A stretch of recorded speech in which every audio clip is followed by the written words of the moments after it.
रस्ते में रिटायर मास्तर पंध हलण सबबि थकिजी पियो, जंहिं ते संदसि पुटु दिलासो ॾींदे चवे थो, बाबा साईं थोरी हिमत कयो, बाक़ी थोरो पंधु आहे।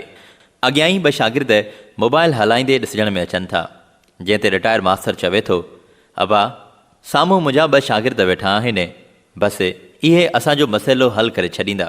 2 पीउ पुट मोबाइल हलाईंदड़ नौजवाननि जे साम्हूं पहुची खेनि सलाम कनि था।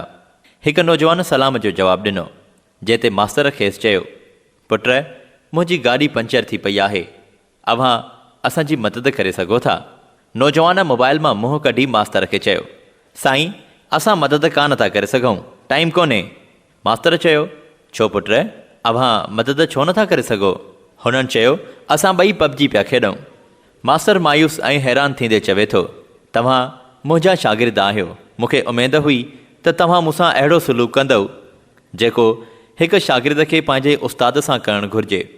नौजवान छोकिरा खेसि को बि जवाबु नथा ॾियनि ऐं गेम खेॾण में ई मसरूफ़ रहनि था। मास्तर पंहिंजे पुट समेत उन्हनि जी बेरुखी ॾिसी ऐं पुट सां मुखातिबु थींदे चवे थो, बाबा ही दौर त साॻियो आहे, पर माण्हू मटिजी विया आहिनि।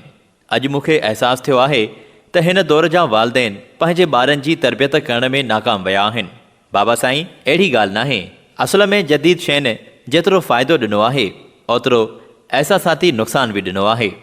पिणसि चवेसि थो, असांजे पुराणे दौर में पुट ईअं न हुयो, शागिर्द उस्तादनि जी तमामु घणी इज़त कंदा हुआ।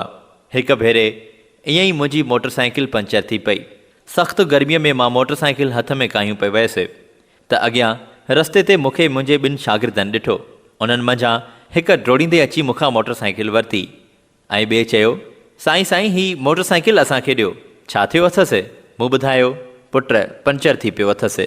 जंहिं ते दिलासो ॾींदे ऐं पंहिंजी मोटरसाइकिल मुंहिंजे हवाले कयईं ऐं चयाईं, साईं ही असांजी मोटरसाइकिल तव्हां काए वञो, शाम मां तव्हांजी मोटरसाइकिल ठाराए घर तव्हांजे पहुचाए वेंदुसि ऐं इन्हीअ सां गॾु पाणी माणीअ जी पिणु सलाह कयऊं।